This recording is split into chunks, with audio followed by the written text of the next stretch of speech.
Hello everyone, जय हिंद। Welcome to my channel live तक जीएस। आज हम आपको बीटीएससी यानी कि बिहार तकनीकी सेवा आयोग Bihar ANM auxiliary nursing midwifery का प्रैक्टिस सेट 8 का प्रैक्टिस करवाएंगे। इससे पहले मैं 7 सेट का प्रैक्टिस करवा चुकी हूं। अगर आप लोग नहीं देखे हैं तो प्लेलिस्ट में जाकर जरूर देखें। इसमें कुल 21 प्रैक्टिस सेट दिया गया है और आज 8वें नंबर सेट का प्रैक्टिस होगा। तो जैसा कि आप सबको पता है कि एएनएम की परीक्षा अगले ही महीने 5 जनवरी, 11 जनवरी और 12 जनवरी को निर्धारित की गई है। तो परीक्षा का समय बहुत कम बचा है, इसलिए आप लोग बिना देरी किए हुए तैयारी में जोर शोर से लग जाइए। तो चलिए स्टार्ट करेंगे हम प्रश्न नंबर 1 से, प्रैक्टिस सेट 8 का प्रश्न नंबर 1 से। तो हमारा पहला प्रश्न है, खसरा निम्न के कारण होता है। खसरा निम्न के कारण होता है, तो इसका उत्तर हो जाएगा option number B, RNA paramyxovirus. खसरा जो होता है आरएनए पैरामाइक्सोवायरस के द्वारा होता है। ऑप्शन नंबर बी इसका सही उत्तर हो जाएगा। अगला प्रश्न है, राष्ट्रीय वेक्टर जनित रोग कार्यक्रम किसको छोड़कर निम्नलिखित बीमारियां शामिल है। राष्ट्रीय वेक्टर जनित रोग कार्यक्रम में कौन से बीमारी को छोड़कर निम्नलिखित बीमारियां शामिल हैं। तो इसका उत्तर हो जाएगा ऑप्शन नंबर बी, कुष्ठ रोग को छोड़कर बाकी मलेरिया, चिकनगुनिया और जापानी इंसेफ्लाइटिस तीनों इनमें शामिल है। काला जार बुखार किसके काटने से फैलता है। तो इसका उत्तर है option number C, sand fly के काटने से काला जार बुखार फैलता है। ऑप्शन नंबर सी इसका सही उत्तर हो जाएगा। अगला प्रश्न है, निम्नलिखित सभी संक्रमण आरएनए वायरस से होते हैं सिवाय किसको छोड़कर। तो इसका उत्तर है ऑप्शन नंबर डी, चेचक को छोड़कर बाकी पोलियोमाइलिटिस, मम्प्स और रूबेला तीनों आरएनए वायरस से होते हैं, सिर्फ चेचक को छोड़कर। तो इसका उत्तर हो जाएगा ऑप्शन नंबर डी।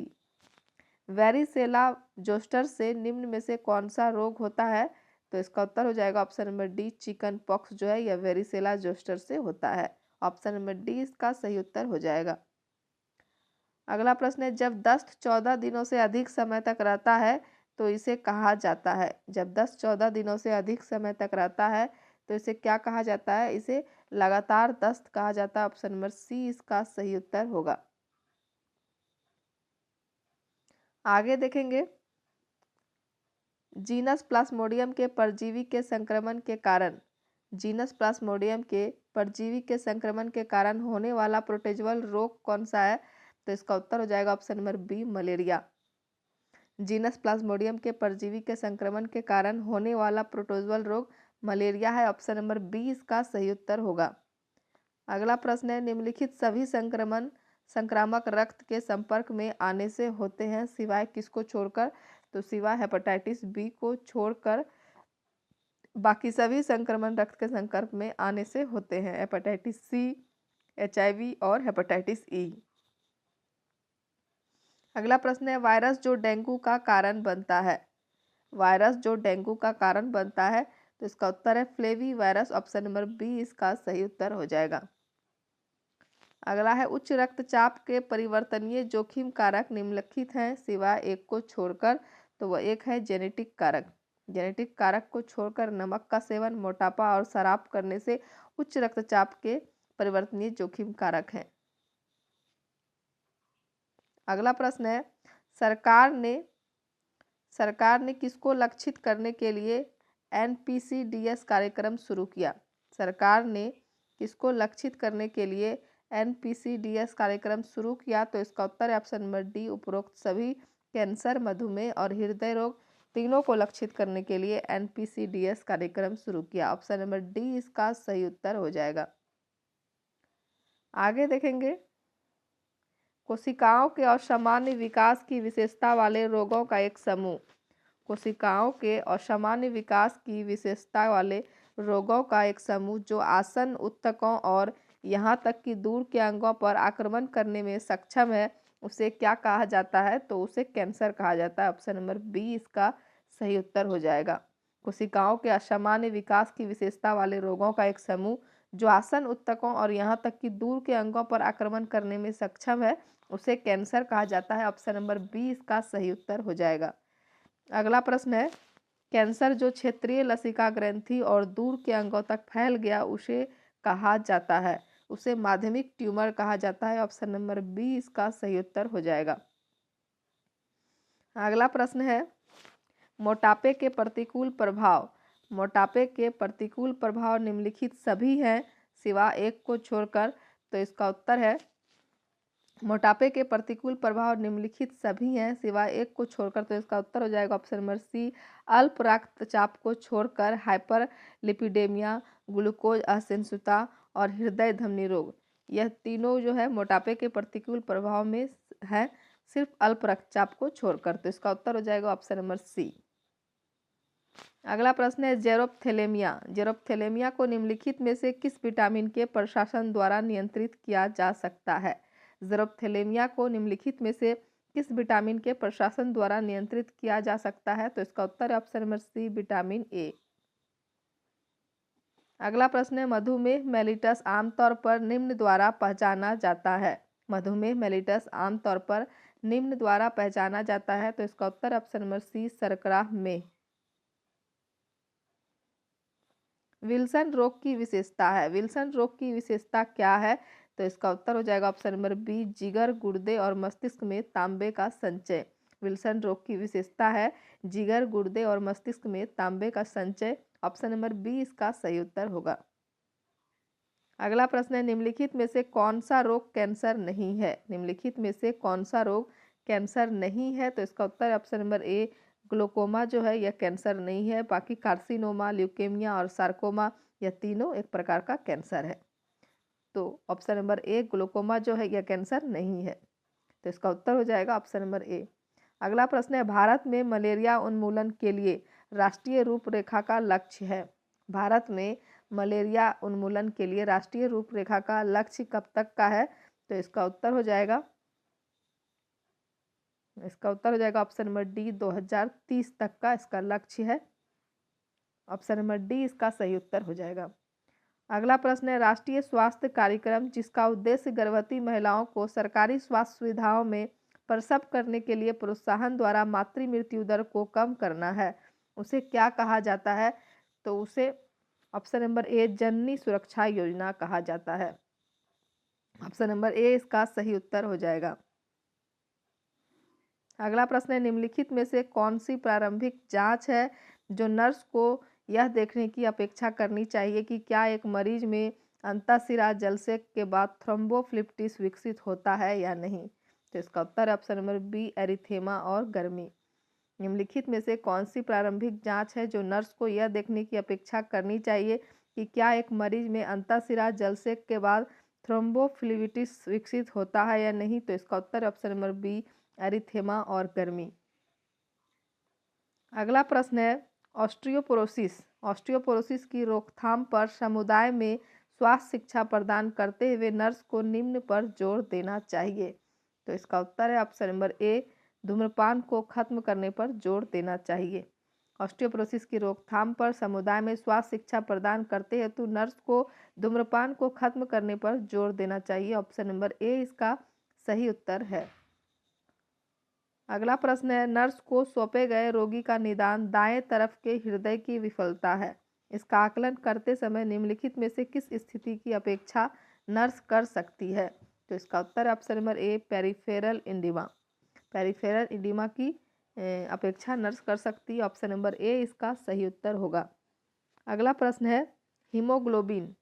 हीमोग्लोबिन कितना से कम होने पर एक महिला को गंभीर एनीमिया होने का पता चलता है? तो इसका उत्तर हो जाएगा ऑप्शन नंबर ए, हीमोग्लोबिन 7 ग्राम पर डीएल से अगर कम हो जाए तो एक महिला को गंभीर एनीमिया होने का पता चलता है। ऑप्शन नंबर ए इसका सही उत्तर होगा।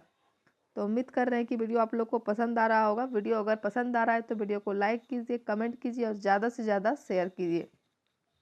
आगे देखेंगे लचीले संयोजी उत्तक। लचीले संयोजी उत्तक जो संधि में हड्डी से जुड़े होते हैं उसे कहा जाता है, उसे क्या कहा जाता है? तो उसे उपास्थि कहा जाता है। ऑप्शन नंबर ए इसका सही उत्तर होगा। लचीले संयोजी उत्तक जो संधि में हड्डी से जुड़े होते हैं उसे उपास्थि कहा जाता है। ऑप्शन नंबर ए इसका सही उत्तर होगा। अगला प्रश्न है दस्त को नियंत्रित करने का टीका है। दस्त को नियंत्रित करने का टीका कौन है? तो इसका उत्तर option number B, rotavirus है।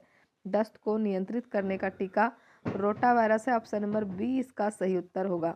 अगला प्रश्न है किशोर स्वास्थ्य कार्यक्रम के तहत प्राथमिकता वाले हस्तक्षेप हैं। किशोर स्वास्थ्य कार्यक्रम के तहत प्राथमिकता वाले हस्तक्षेप हैं, तो इसका उत्तर है ऑप्शन नंबर डी उपरोक्त सभी। आयरन और फॉलिक एसिड अनुपूरण, मासिक धर्म स्वच्छता, निवारक स्वास्थ्य जांच, तीनों किशोर स्वास्थ्य कार्यक्रम के तहत प्राथमिकता वाले हस्तक्षेप हैं, तो इसका उत्तर हो जाएगा ऑप्शन नंबर डी उपरोक्त सभी। अगला प्रश्न है मासिक धर्म स्वच्छता योजना के तहत प्रमुख गतिविधियां है। मासिक धर्म स्वच्छता योजना के तहत प्रमुख गतिविधियां कौन सा है, तो इसका उत्तर हो जाएगा ऑप्शन नंबर डी उपरोक्त सभी। सैनिटरी नैपकिन का सुरक्षित निपटान, सैनिटरी नैपकिन का निकास और खरीद, सैनिटरी नैपकिन का भंडारण और वितरण, यह तीनों मासिक धर्म स्वच्छता योजना के तहत प्रमुख गतिविधियां हैं, तो इसका उत्तर हो जाएगा ऑप्शन नंबर डी उपरोक्त सभी। अगला प्रश्न है निम्नलिखित में से सभी एचआईवी वायरस के संचरण के मार्ग हैं सिवाय एक को छोड़कर। तो सिवाय किसको छोड़कर, तो फोमाइट संचरण को छोड़कर बाकी यौन संचरण, रक्त संपर्क और मातृभ्रूण संचरण, यह सभी एचआईवी वायरस के संचरण के मार्ग हैं सिर्फ फोमाइट संचरण को छोड़कर, तो इसका उत्तर हो जाएगा ऑप्शन नंबर सी। अगला प्रश्न देखेंगे हृदय में अपर्याप्त रक्त प्रवाह के कारण हृदय की कार्यक्षमता में कमी जो हृदय के परिहित परिसंचरण में अवरोधी परिवर्तन के कारण होता है उसे क्या कहा जाता है, तो उसे हृदय धमनी रोग कहा जाता है। ऑप्शन नंबर बी इसका सही उत्तर हो जाएगा। अगला प्रश्न है मिशन परिवार विकास एक पहल है जो किसके लिए निर्दिष्ट है। मिशन परिवार विकास एक पहल है जो किसके लिए निर्दिष्ट है, तो इसका ऑप्शन आपको दिखाते हैं इसमें कौन सा इसका सही उत्तर होगा, बताइए। तो इसका सही उत्तर है ऑप्शन नंबर सी परिवार नियोजन को बढ़ावा देना। ऑप्शन नंबर सी इसका सही उत्तर हो जाएगा। अगला प्रश्न है यदि निषेचित डिंब सामान्य गर्भाशय गुहा के बाहर प्रत्यारोपित व विकसित होता है तो उसे क्या कहते हैं। यदि निषेचित डिंब सामान्य गर्भाशय गुहा के बाहर प्रत्यारोपित व विकसित होता है तो उसे क्या कहते हैं, तो उसका उत्तर ऑप्शन नंबर बी उसे एक्टोपिक प्रेगनेंसी कहते हैं। ऑप्शन नंबर बी इसका सही उत्तर हो जाएगा। अगला प्रश्न है प्रधानमंत्री सुरक्षित मातृत्व अभियान। प्रधानमंत्री सुरक्षित मातृत्व अभियान में सभी गर्भवती महिलाओं को निश्चित दिन सुनिश्चित व्यापक और गुणवत्तापूर्ण प्रसव पूर्व देखभाल प्रदान करने के लिए शुरू किया गया था, तो इसका उत्तर ऑप्शन नंबर बी दूसरी और तीसरी तिमाही।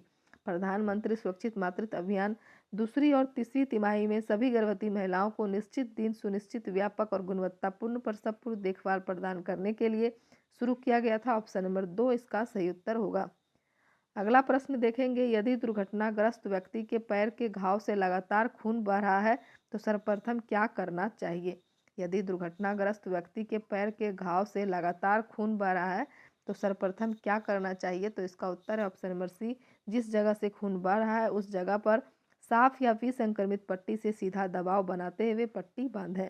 ऑप्शन नंबर सी इसका सही उत्तर होगा। अगला प्रश्न है निम्नलिखित सभी प्राकृतिक परिवार नियोजन के तरीके हैं सिवाय एक को छोड़कर, तो उसका उत्तर ऑप्शन नंबर डी कॉन्डोम का उपयोग। कॉन्डोम का उपयोग को छोड़कर बाकी सभी प्राकृतिक परिवार नियोजन के तरीके हैं सिंपो थर्मिक विधि, ग्रीवा म्यूकस विधि और बेसल शरीर तापमान की विधि, सिवाय ऑप्शन नंबर डी को छोड़कर, तो इसका उत्तर हो जाएगा ऑप्शन नंबर डी। आगे देखेंगे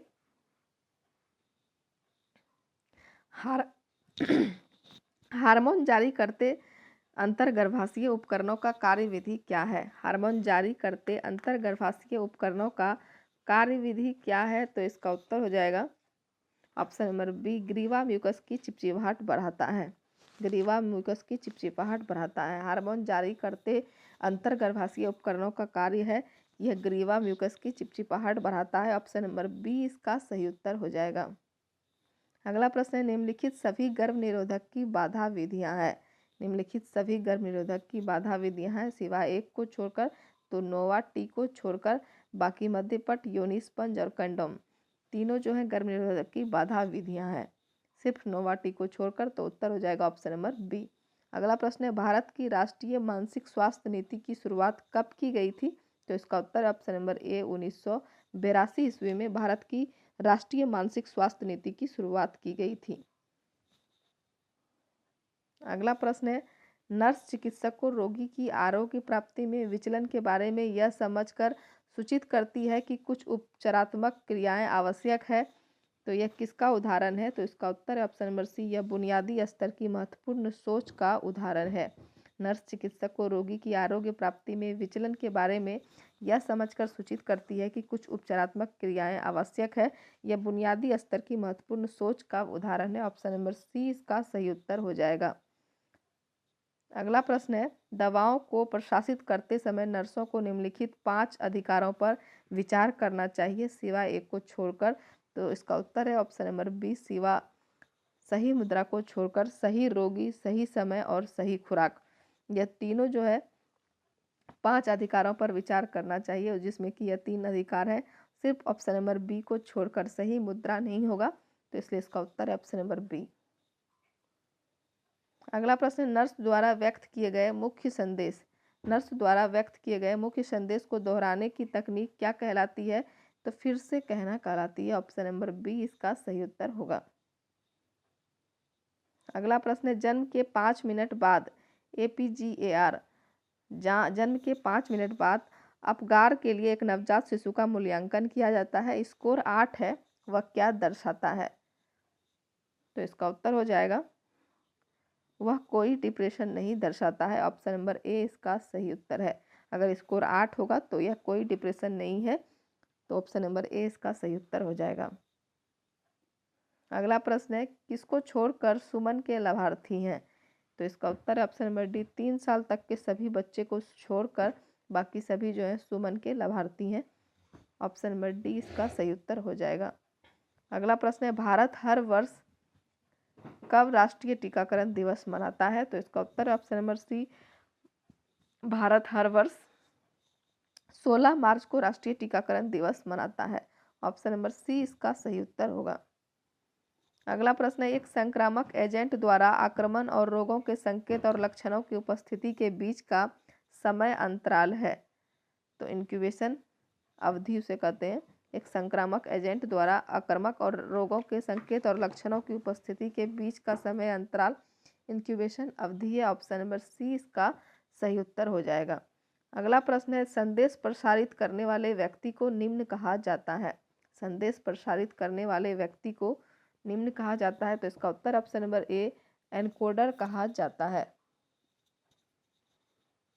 अगला प्रश्न है, आवाज का स्वर, चेहरे का भाव और शारीरिक चाल किस प्रकार के संचार से संबंधित हैं? आवाज का स्वर, चेहरे का भाव और शारीरिक चाल किस प्रकार के संचार से संबंधित हैं? तो इसका उत्तर है ऑप्शन नंबर बी, और शाब्दिक।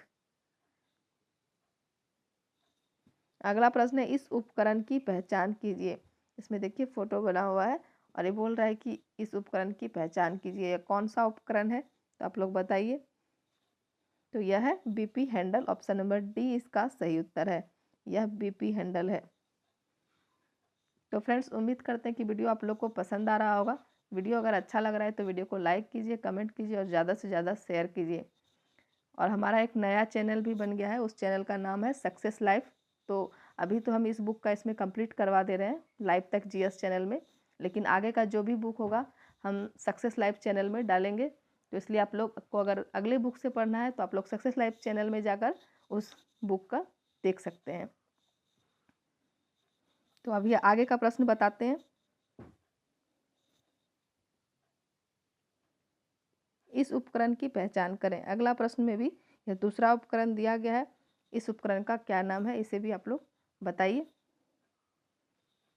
तो इस उपकरण का नाम है कटिवेद सूचिका। ऑप्शन नंबर सी इसका सही उत्तर होगा।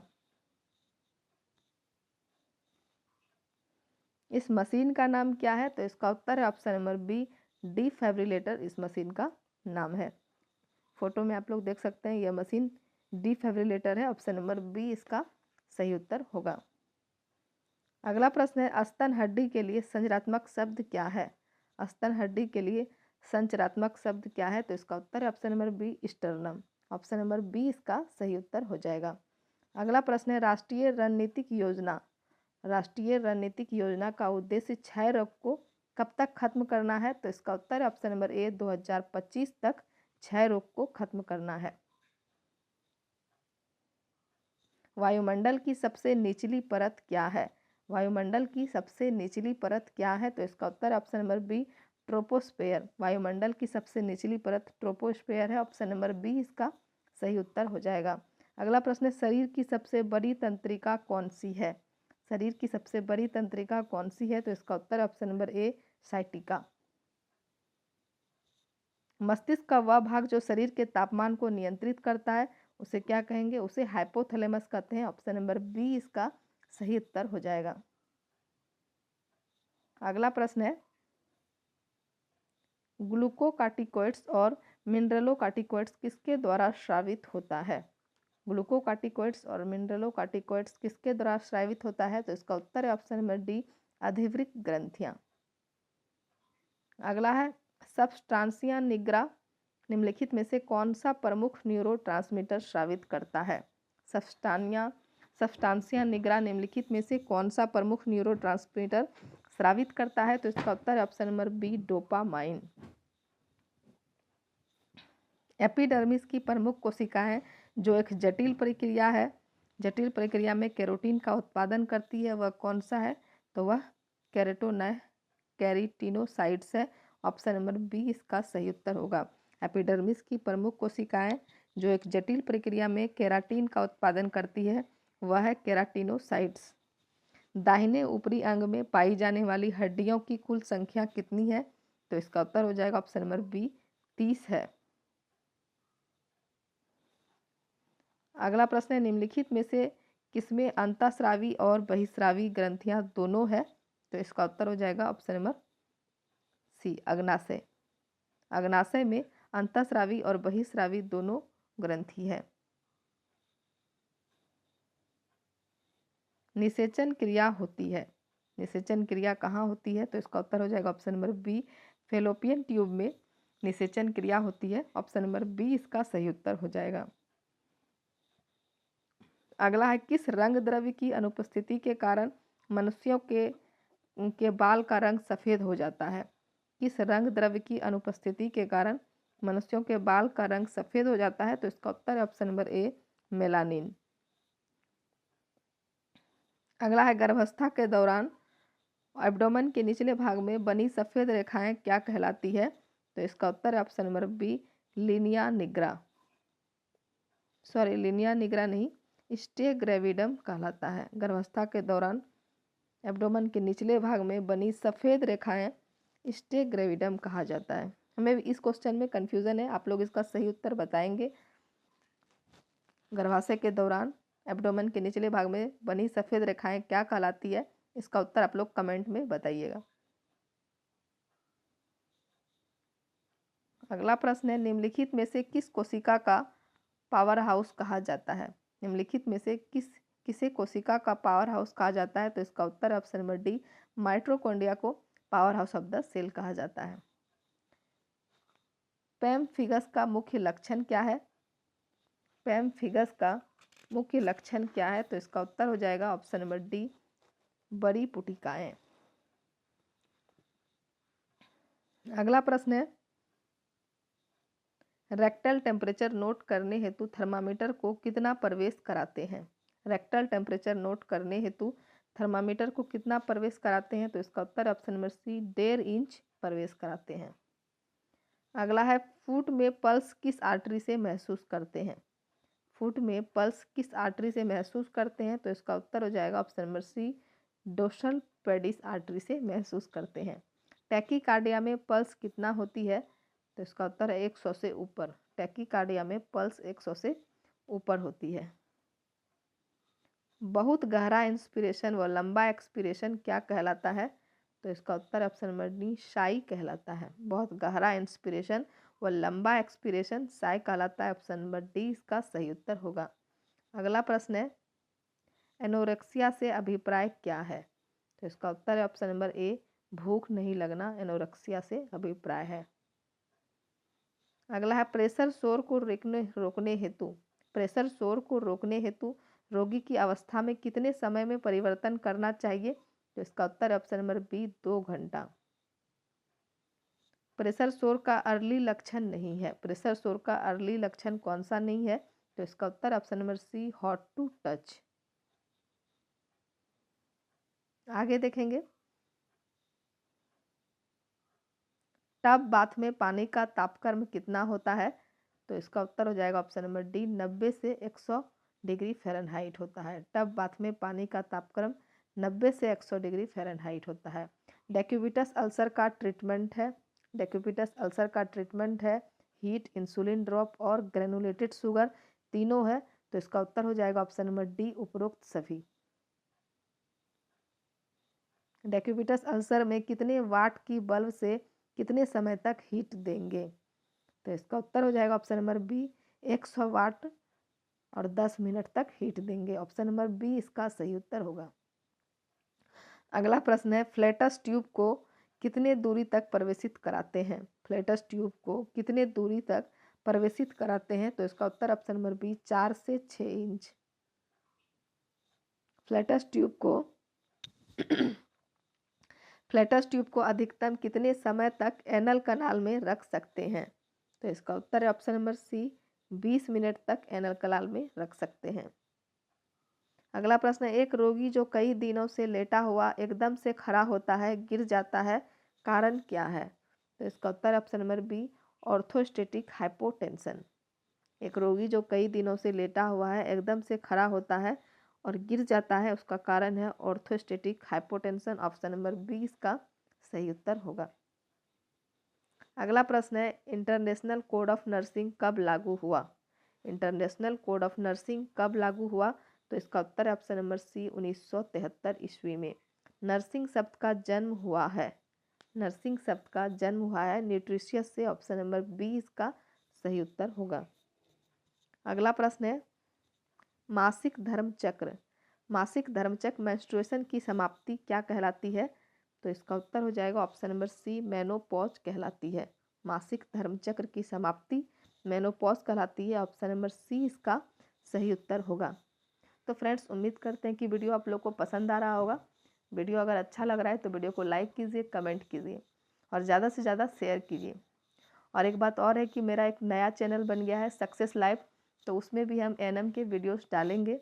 तो अगर आप लोग को नेक्स्ट बुक से, मैं बुक की फ़ोटो आप लोग को दिखाऊंगी अगले वीडियो में, तो उस बुक से अगर आप लोग को पढ़ना होगा, उस बुक से, उसमें कंटेंट बहुत अच्छा दिया गया है। तो अगर उस बुक से आप लोग पढ़ना चाहते हैं तो हमारे सक्सेस लाइफ चैनल पर जाकर पढ़ सकते हैं। अभी इस बुक को हम इस लाइव तक जीएस चैनल पे कंप्लीट करवा देंगे। उसके बाद अगला जो भी एएनएम की परीक्षा के लिए बुक होगा, जो भी इम्पोर्टेंट क्वेश्चन होंगे, सारे मैं सक्सेस लाइव चैनल पर अपलोड करूँगी। तो इसलिए आप लोग उस पर जाकर देखें। अभी आगे का क्वेश्चन देखेंगे। अगला प्रश्न है, कौवे का जीवन काल कितना होता है?